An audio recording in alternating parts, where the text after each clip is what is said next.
Alright, now we're heading towards the abandoned weapons facility. Yeah, and to get to these new places, you gotta have the crystal in order to get through it. These crystals are kind of like keys in a way, which is really cool actually when you think about it. So, like here, if you see a gate right here, you gotta see a specific crystal to activate it. And just insert the crystal there, and the gate automatically opens, and that's how you unlock new areas. I do like that.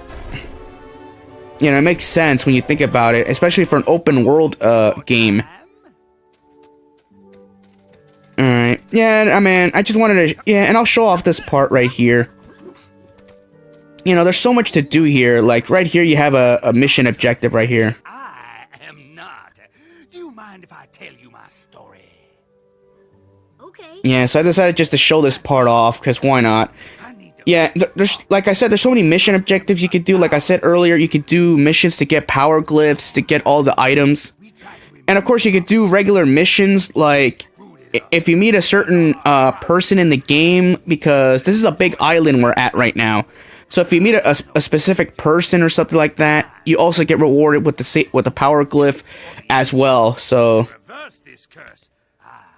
this is what I'm talking about. Now this one right here, the reason I'm showing off this one because if you do the objective right here, not only do you get your reward, but at the same time, level design changes. You know, it's basically going by Sonic CD logic for this mission only, where he wants us to time travel to go back in time to find his younger self because of what happened, because the crops got destroyed. So if we go back in time in the stage we're gonna in a later stage, then we save this, then we prevent him from doing that. And the level design on a later stage, when we run into Tucker again, will change. But if you don't do that objective, or if you just flat out ignore him, then the level design will change, and it's going to make things a little bit more difficult. So it is going by Sonic CD logic, like, you know, good future, bad future in a way. But, you know, I do like that attention to detail, at least. The fact that Big Red Button put in so much effort like that, and Forces did nothing! I'm always going to credit Big Red Button for that, alright? You know, if I had a chance, I would give him a second chance to take another shot at making a Sonic game. At least they'll do a better team than fucking, you know, than Sonic Team. I mean, look at Mania. Mania wasn't even made by Sonic Team. That should do it. You know, it was all Christian Whitehead, and it was a fan-made game. You know, this game, you know, Big Red Button at least tried, alright? I know there was glitches here and there, but it was nowhere as bad as 06. I mean, come on. At least this game is playable. Some people may think it's bland and boring, but oh well. You know, a lot of people have certain tastes in Sonic games they like. You know, I understand. I'm not gonna judge you on that. If you love 06, that's great. I'm not gonna say, you know, but to me, I just don't like 06, okay? That's just the way I am. Alright, now we got another Mach Speed section, and there's so many of them in Boom. You know, and it's the only way you're gonna go really fast, by the way, because like I said, your default speed's not gonna get that. And going through enter beams is always so fun. Like I said, man, these are Mach Speed sections done right. You know, because every Sonic game always has an automated 3D section like this, or 2D section, so why should Boom be any different? Again, why didn't Forces use level assets like this and made full-fledged levels out of them? Are they really that lazy? 4 years to make a game that can be beaten in 2 hours or less. Like, what the hell, guys? You could have made Mach Speed sections in the game if you wanted to, and it was warranted because he had the boost. But oh well, you know. Enough of that. Alright, let's just move on and let's just get to the next level, to our next destination. I think this outlines a... Alright, now we have gimmicks like this where we're gonna have to activate tile floors to get certain, to progress forward. Alright, it's not bad.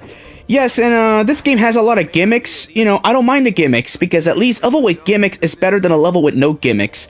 You know why? Because it shows that the team put in some effort. Like, Sonic Forces really had no gimmicks when you about it. It really didn't need the gimmicks. I'm just saying, you just had 3 different play styles.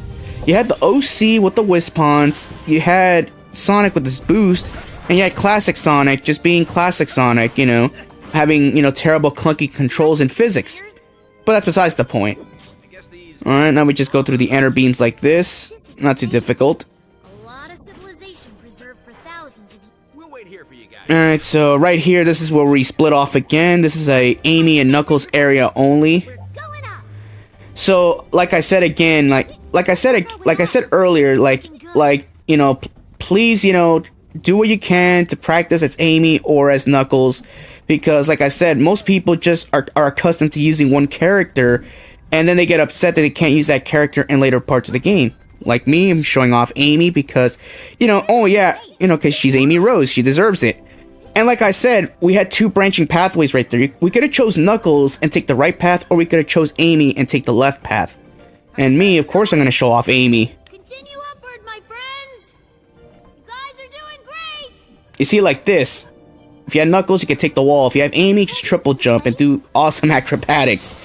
And don't worry, the AI does catch up with you, so I like the way the AI catches up with you like that. It's basically similar to the missions in Sonic 06, like, you know, the stupid missions in Sonic 06, where Amy was doing platform, but yet Silver was right behind us. Like, how does that make any sense? But oh well, at least Boom, at least they rectify that.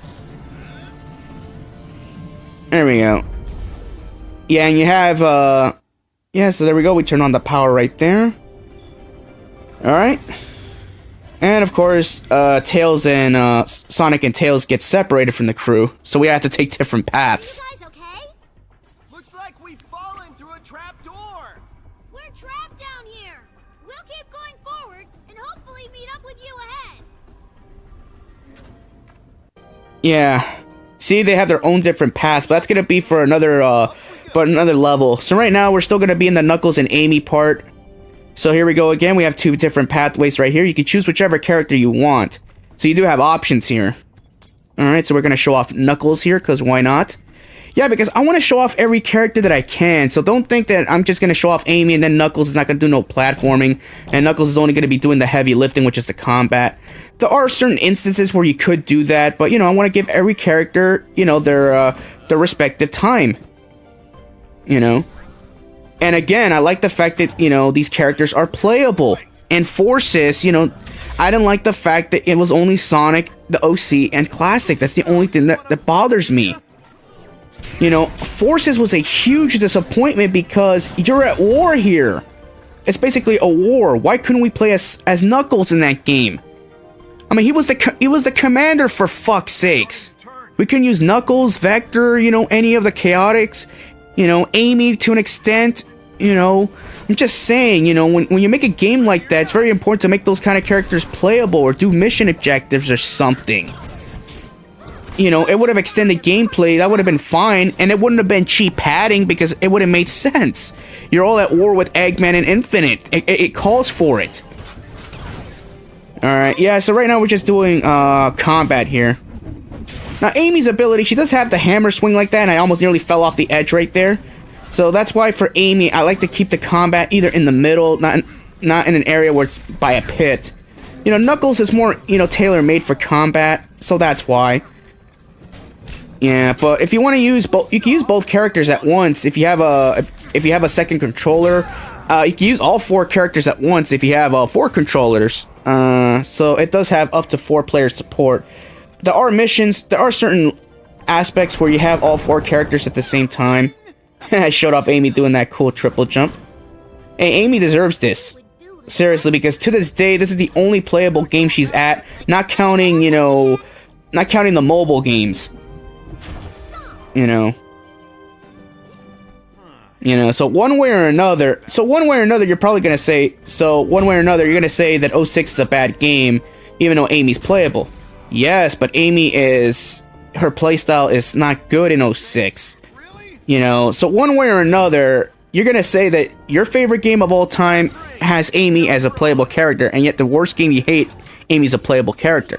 Amy's only playable for maybe 3 missions in 06, including Final Story. In Heroes, Amy's a badass, a female Sonic, and in Boom, Amy's also playable again.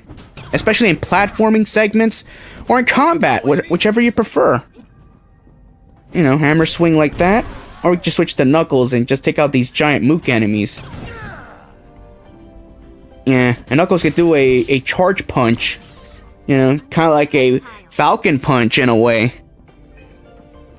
Again, why isn't Knuckles in Smash Brothers or Shadow? Oh well. Yeah, so we have this tile puzzle again. I don't mind these puzzles. These puzzles are actually kind of fun to disable force fields. You know, and I like these block puzzles because I mentioned before, like in other games that have cheap padding, like you gotta destroy all enemies to get. Oh my god, I almost nearly fell off the edge. Look at Amy doing that badass acrobatics to avoid the death right there, you see? And sometimes you're gonna run into instances like that. You know, where that extra jump from Amy helps you out. Oh yeah, I forgot to point this out. I should have pointed this out in part 1, but there's no lives in this game. So if you die, you basically restart with 20 rings or 30 rings, depending if you got the power glyph or not. The one where you automatically start with 30 rings. And if you have the 3DS version of Shattered Crystal, you can have up to almost 200 rings per when you start, I believe.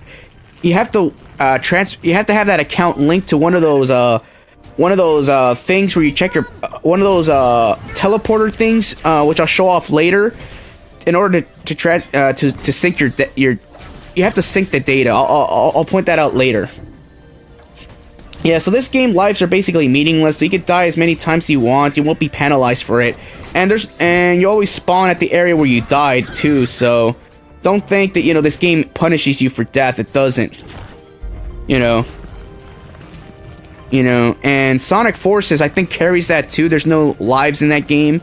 So I do like that, because a lot of players really hate having to live grind in certain games because of the archaic design.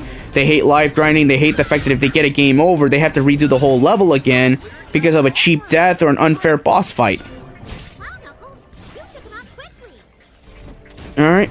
Yeah, but at least I pointed that out. You know, look at Knuckles, man. Knuckles just kicking some serious ass. There we go. Yeah, so I do like switching between Amy and Knuckles here and there. Yeah, so I don't mind the combat in this game. I really don't. I like it. Alright, we're almost done here. We're almost at the home stretch right here. We just gotta get through this part and one more elevator segment, and we're done. Alright, let's show off our boy Nux. Yeah, this part right here I would recommend with Knuckles, because with Amy it's more difficult because I think that the camera angle you get, that area can really fuck you over. Stop! You're freaking me out. I'm on it. Oh no, you have to take you gotta use Amy regardless. Yeah, so right here with Knuckles, it was easy. Now for Amy, you gotta take the left path. Yeah, so be careful right here, because the camera can really fuck you over. No problem. Like that, you see? My jump got gimped, but thankfully, you know, like I said, that triple jump really helps. And I'm really hoping that Amy gets that ability, you know, in a upcoming, you know, Sonic game where she's playable. Like, damn it, Sega, make her playable again. Same thing with Knuckles. Same thing with all characters. Like, seriously, stop giving us Sonic. You know, people want to use other characters. Just keep moving and don't trip. Yeah, man. Just saying, you know, and give her you know. And it makes sense for her to have the triple jump. I mean, in Sonic Runners, you know, all the speed characters get triple jump. Alright, Knuckles does all the work, just stands up there. Meanwhile, Amy does the real work. Said, alright. There we go. Activating some switches. Now use the enter beam. Knuckles, get your ass down here. Go to work. Time to go tubular. Hell yeah. Alright, let's go. Tubular. Alright, get a free crown right there. You really can't miss that crown. Actually, before the patch, you could actually clip through that crown and not get it. It's kind of funny. Alright, now we gotta go through the other tube. The left. Oh, there it is. But I'll take these rings to go. Why not? They're there for a purpose. Yeah, even the rings have fine detail. You know, the gold really pops in this game, you know, when you think about it. Every other Sonic game, the rings don't even look as gold. They look more yellowish or goldenrod. And if you think about it here, they really pop. So, you know, like the graphics may not be the best for Boom, but you know, yeah, but like I said, you know, I'll give it a free pass. It's just the way I am. Alright. Yeah, so this is the last elevator section right here. Another swing and miss. Motherfucker, how'd I get hit? I had my fist right there. Yeah. Yeah, like, if you want to deal with characters with projectiles, the best thing to do is to use the enter beam. But at the same time, that whole time you're using an enter beam at an enemy, you could take out like 2 or 3 mook enemies that are also in your way. Yeah. Or you could be a total asshole and just let the AI do all the work for you. Like right now, Amy's because every AI character could fend for themselves and make things easier for you. So it's not one of those games where they're just standing around doing nothing. No, they fight. Motherfucker, I nearly fell off the edge again. All right, later, Nux. What do you think? And there's Knuckles again. Those other guys better not be getting into any trouble. Oh, nice cartwheel there, but nice somersault by Amy there. In fact, that was so good, I'm gonna do it again. Okay, I thought it was a glitch. All right, I'll see you in the next part after this. All right, peace. No, basically, it's a leap up onto the beam, then a triple toe spin, and then down, and boom, that's how we do it. Scanning life forms. Negative for blue hedgehog. But positive for red echidna. Red echidna irrelevant. What do you want with the blue hedgehog? Information classified. Come on! Peer pressure acknowledged. Acquiescing in 3, 2. Blue hedgehog is necessary to stop Lyric. Disclose hedgehog location immediately. How do we know we can trust you enough to tell you that Sonic and Tails are a few levels down?